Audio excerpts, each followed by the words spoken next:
Anyone who knows me knows that I love my salted plums.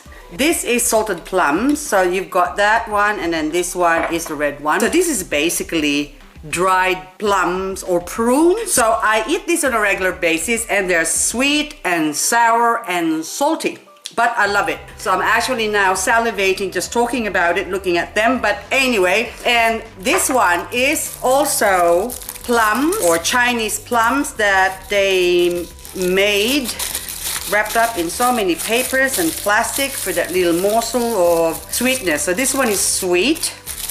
It's got a licorice taste. This is not sour and salty and sweet like this one. So this is the sweet variety. So, and which I love as well. And this is also one of my favorite. This is salted tamarind. So this has got little bowl of, I know what you're thinking, what it looks like, but we're not going to mention that. But anyway, it's all sugary. So this is really packed with sugar, and because tamarind is quite sour. So, but that thing is just full of sugar. You see that one? But not all of them, but some of them are sweet, like this one. This one is yellow, but then you get the white cellophane covered one. They're actually a little bit saltier and sour than this one. So these are my favorite lollies or candies. So when I saw some wild plums growing on the side of the road, I couldn't resist and have to go get some. We're just driving to our favorite sapphire location, and all these wild plums, they are just sweet, sweet, sweet. Very sweet.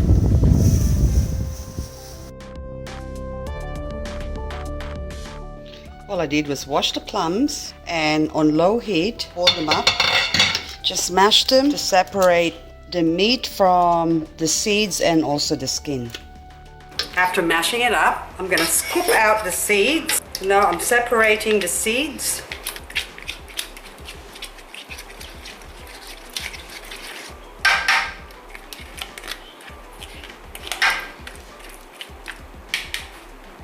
And the next step is to add sugar and salt. Just add enough sugar and salt to balance out the saltiness and the sourness. It is so sour. I just tried it and it is so sour, but it's nice sourness. And let it boil up for about half an hour, stirring it occasionally. Now get some cooking trays and put some baking paper on it, and then I'll pour the plums into it. You could do it like thinly or thickly as I'm doing here, so it's up to you. And just spread it evenly with a spatula. And that's about 1 centimeter thick, or 1/4 inch thick. Spread it out. And then I'll put this in the oven, set at the lowest temperature. And leave it there to dry for about 6 hours. And then I'm gonna take my dried up plum or salted plum. I'll just separate it from the baking tray. And I'll just go through the edges, and I'll just peel this slowly.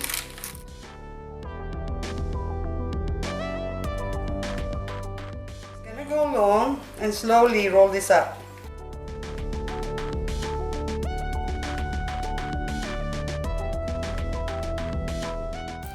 And beautiful. And I'm just gonna roll this again to try and make it a little bit smaller, and if it doesn't want to go smaller, that's fine. What I'm gonna do now is move it there and take this, put it there, and I got a bowl with sugar.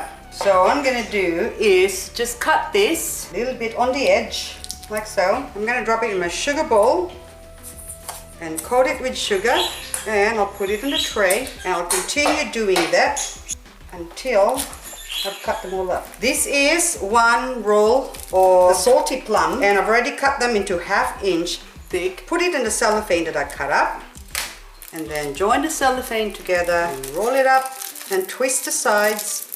So now I could either put them in a plastic container and just have them as I go, Or I can wrap them up in plastic cellophane. So that way I'll have some salty plums to go. The other shade of plum or dried plum, I've cut it into 1/4 inch thick, and after cutting it, I put it back into the tray, and I'm just gonna sprinkle some Himalayan salt on it.